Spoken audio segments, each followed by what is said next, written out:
Hello everyone, आज के video में एसी सर्किट ये यूनिट का एक प्रॉब्लम सॉल्व करेंगे और ये आज एसी सर्किट का 36वां लेक्चर है। तो क्वेश्चन आपके सामने है। क्वेश्चन में लिखा है a capacitor and resistor are connected in series across a 220 volt 50 hertz supply. The circuit draws a current of 2.5 ampere if power loss in the circuit is 250 watt. Find values of resistance and capacitance. तो देखिए question आपके सामने है, ये problem हमें solve करना है और ये प्रॉब्लम सॉल्व करने के लिए हम वही फार्मूलेस का यूज करेंगे जो हमने एसी सर्किट के 7th लेक्चर में बताए थे। तो अगर आपने वो 7th लेक्चर नहीं स्टडी किए हैं तो आप यहां से स्टडी कर लीजिएगा। उसमें आपको सिंगल फेज एसी सर्किट में यूज होने वाले सभी फार्मूलेस मिल जाएंगे। वो फार्मूलेस अगर आपको पता है तो आप कोई भी सिंगल फेज एसी सर्किट का प्रॉब्लम काफी आसानी से सॉल्व कर सकते हैं। वो वीडियो का लिंक हमने आज के वीडियो डिस्क्रिप्शन में भी दे दिया है। तो चलो ये हम क्वेश्चन के अकॉर्डिंग सबसे पहले इसका गिवन डाटा लिखेंगे, देन आफ्टर इसका सॉल्यूशन बनाएंगे। कोई भी प्रॉब्लम सॉल्व करते समय आपको गिवन डाटा लिखना कंपलसरी है और गिवन डाटा लिखते समय सबसे पहले सर्किट का नाम लिख लिया करो कि ये आरएल सर्किट है या आरसी सर्किट है या आरएलसी सर्किट है। ये क्वेश्चन में इसको पढ़ के आप पहले यहां पे सर्किट का नाम लिखा करो। तो क्वेश्चन में देखो क्या लिखा है। क्वेश्चन में लिखा है a capacitor and resistor are connected in series. इसका मतलब कैपेसिटर का C और रेजिस्टर का R ये दोनों सीरीज में है। इसका मतलब ये RC सीरीज सर्किट है। तो हम यहां पे लिख लेंगे कि ये RC सर्किट है। तो हमने लिखा है RC सर्किट। अब यहां पे R और C का वैल्यू तो दिया नहीं है, लेकिन क्वेश्चन में आगे पढ़ो। आगे लिखा है अक्रॉस 220 वोल्ट 50 हर्ट्ज सप्लाई। तो यहां पे सप्लाई वोल्टेज दिया है 220 वोल्ट और फ्रीक्वेंसी दी है, कितनी फ्रीक्वेंसी है, दैट इज 50 हर्ट्ज की फ्रीक्वेंसी है। ओके, क्वेश्चन में आगे पढ़ेंगे। क्वेश्चन में लिखा है the circuit draws a current of 2.5 ampere. तो यहां पे करंट कितना फ्लो हो रहा है 2.5 एम्पियर। सो आई हो गया 2.5 एम्पियर। और क्वेश्चन में आगे पढ़ेंगे if power loss in the circuit is 250 watt. So power दिया है यहां पे 250 वैट। ओके, ये हमने गिवन डाटा में लिख लिया। और क्या फाइंड आउट करना है, क्वेश्चन में लिखा है find the values of resistance and capacitance. इसका मतलब आर एंड सी का वैल्यू ये हमें फाइंड आउट करना है। ठीक है, तो फाइनली क्वेश्चन के अकॉर्डिंग ये हमने पूरा गिवन डाटा लिख लिया। चलो अब इसका सॉल्यूशन बनाएंगे। यहाँ पे कोई भी टाइप का सर्किट डायग्राम दिया नहीं है। अगर आप चाहे तो सर्किट डायग्राम ड्रॉ करो, सर्किट डायग्राम नहीं ड्रॉ किए तो भी चलता, ड्रॉ किए तो भी चलता। चलो हम आपको सर्किट डायग्राम ड्रॉ करा के सॉल्व करा के देते हैं।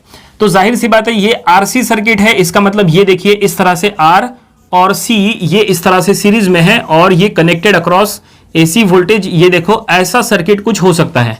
ठीक है, ये वोल्टेज, ये R का वैल्यू, ये C ऐसा रहेगा और इसके वजह से फ्लो होगा यहाँ पे I। तो ये सर्किट कुछ ऐसा हो सकता है। अब ये कैसे सॉल्व करेंगे, हमें R और C का वैल्यू फाइंड आउट करना है। V का वैल्यू पता है, I का वैल्यू भी पता है और पावर ये भी हमें पता है। तो इसके लिए सबसे पहले एक काम करेंगे, सबसे पहले हम यहाँ पे R का वैल्यू निकाल लेते हैं। कैसे, पावर दिया है ना, पावर से R का वैल्यू मिल जाएगा। पावर का फार्मूला क्या होता है, चलो फार्मूला यहां लिख के देते हैं। तो पावर का फार्मूला तो एक जहां पे R आता है वो फार्मूला, तो पावर का फार्मूला होता है I² R। देखो इसमें R आता है, पावर के 2-3 फार्मूलेज है, उसमें ये फार्मूले में R आता है।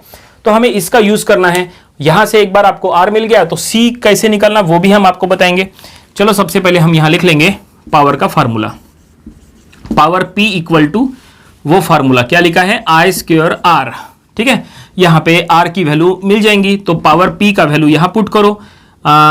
तो R इक्वल टू ये हो जाएगा P/I², यानी P कितना है 250 वैट डिवाइडेड बाय I², यानी ये 2.5 का स्क्वायर और यहां पे हमें R मिल जाएगा।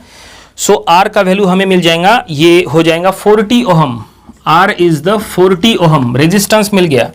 क्वेश्चन में 2 बिट सॉल्व करने के लिए कहा है R और C, उसमें से R मिल गया, बचा C। तो C कैसे निकालेंगे, तो C जो है डायरेक्टली नहीं मिलेगा, C के पहले आपको XC निकालना पड़ेगा क्योंकि फार्मूला है XC इक्वल टू 1/2πfc। देखो ये फार्मूला है, तो C का डायरेक्ट फार्मूला नहीं होता है। आप अगर आप XC निकाल लेते हैं तो XC का यूज करके आप आसानी से यहां पे C निकाल लेंगे। तो XC कहां से निकालेंगे, किस तरह से निकालेंगे, तो XC निकालने के पहले Z फाइंड आउट करो। Z यानी इंपीडेंस। अगर आप Z निकाल लेते हैं तो Z से XC मिल जाएगा क्योंकि Z का फार्मूला होता है √R² + XC²। देखो ये फार्मूला है, RC सर्किट में ये फार्मूला स्टैंडर्ड है। अगर आपको XC निकालना है तो यहां से XC मिल जाएगा, लेकिन उसके लिए आपको Z पता होना चाहिए। R स्क्वायर में R तो पता है हमें, Z नहीं पता। अगर आप Z निकाल लेते हैं तो XC मिल जाएगा, और अगर आप XC निकाल लेते हैं तो XC से आपको C मिल जाएगा। समझ में आया? अब Z कैसे निकालेंगे? तो Z निकालने के लिए फार्मूला होता है करंट का फार्मूला। करंट का फार्मूला होता है I = V/Z। इससे आपको Z मिल जाएगा। तो हम यहां लिख लेंगे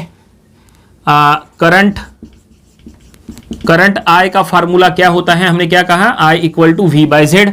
सो यहां पे Z इक्वल टू हो जाएगा V/I। सो V कितना है 220 एंड I कितना है 2.5, है कि नहीं? तो Z हमें यहां मिल जाएगा, Z का वैल्यू हो जाएगा 88 ओहम। सो हमें मिल गया Z यानी इंपिडेंस। अब हमने आपको कहा है Z आप यहां पुट करो तो आपको XC मिल जाएगा। तो चलो हम यहां पे लिख लेंगे ऐसा कि फॉर RC सर्किट, ये आपको मेंशन करना पड़ेगा, for RC circuit Z equal to क्या फार्मूला होता है, √R² + XC², ये फार्मूला होता है। तो यहां से आप XC निकाल लेंगे। सो देयरफॉर XC का फार्मूला क्या बनेगा, यहां पे XC का फार्मूला बनेगा √Z² - R², ऐसा फार्मूला बनेगा। तो यहां पे मिल जाएगा, बस यहां पे वैल्यूज पुट अप करो। Z² यानी 88 का स्क्वायर माइनस R का वैल्यू कितना है 40 स्क्वायर, ठीक है। तो इससे हमें अब XC का वैल्यू मिल जाएगा। बस इसको सॉल्व करो तो इसका आंसर आएगा 78.38। तो ये हम यहां लिख लेंगे 78.38 ओहम। तो ये हमें XC मिल गया, लेकिन प्रॉब्लम कंप्लीट हुआ क्या? नहीं। XC मतलब क्या होता है, XC यानी कैपेसिटिव रिएक्टेंस, लेकिन यहां पे हमें कैपेसिटेंस C का वैल्यू निकालना है। तो चलो C का वैल्यू निकालेंगे। तो जैसा हमने कहा C का वैल्यू निकालने के आपको ये फार्मूले का यूज करना है। तो हम यहां पे लिख लेंगे वी हैव, क्या फार्मूला है XC का, XC का फार्मूला 1/2πfc, ये फार्मूला है। तो यहां पे क्या करो, XC और C का प्लेस एक्सचेंज करो। XC के जगह C लेके जाओ और C के जगह XC लेके जाओ। तो यहां पे ऐसा हो जाएगा C = 1/2πf × XC। देखो XC और C का प्लेस एक्सचेंज किए। अब यहां पे वैल्यूज पुट अप करो तो ये आएगा 1/2πf यानी 50 एंड XC का वैल्यू निकाले हैं 78.38, ठीक है। तो ये सॉल्व करने के बाद कैलकुलेटर में इसका आंसर आएगा 4.061 इंटू 10⁻⁻5 फैराड। देखो ये हमने C का वैल्यू फाइंड आउट कर लिया, लेकिन 4.061 इंटू 10⁻5 जो है, हम एक काम करेंगे, इसको माइक्रो फैराड में कन्वर्ट कर लेंगे। देखो कंपलसरी नहीं है माइक्रो फैराड में कन्वर्ट करना, लेकिन अगर कन्वर्ट करेंगे तो और अच्छा हो जाएगा। क्या करना पड़ेगा कन्वर्ट करने के लिए, बस ये पॉइंट को आपको राइट साइड में शिफ्ट करना है। तो ये ऐसा हो जाएगा C = 40.61 इंटू 10⁻⁻6 फैराड। देखो हमने ये जो पॉइंट है ना, ये पॉइंट को राइट साइड में एक डिजिट शिफ्ट किए तो यहाँ पे -5 का -6 हो गया, और अब 10⁻⁻6 यानी माइक्रो, ऐसा हम लिख सकते हैं। तो C = 40.61 माइक्रो फैराड, ऐसा हम लिख लेंगे।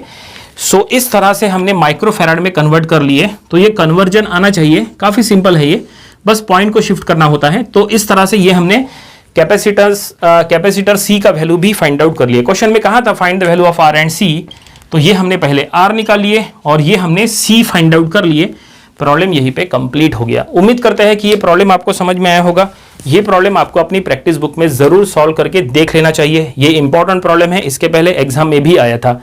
ये था एसी सर्किट ये यूनिट का आज का लेक्चर नंबर 36। इसके पहले के लेक्चर्स में हमने इसके जितने प्रॉब्लम्स लिए थे वो भी आपको स्टडी कर लेना चाहिए, और इसके आने वाले दिनों में हम इसके और भी नंबर ऑफ प्रॉब्लम्स कवर करेंगे ताकि इसकी और अच्छे से प्रैक्टिस हो जाए। तो मिलते हैं नेक्स्ट वीडियो में। Thank you very much.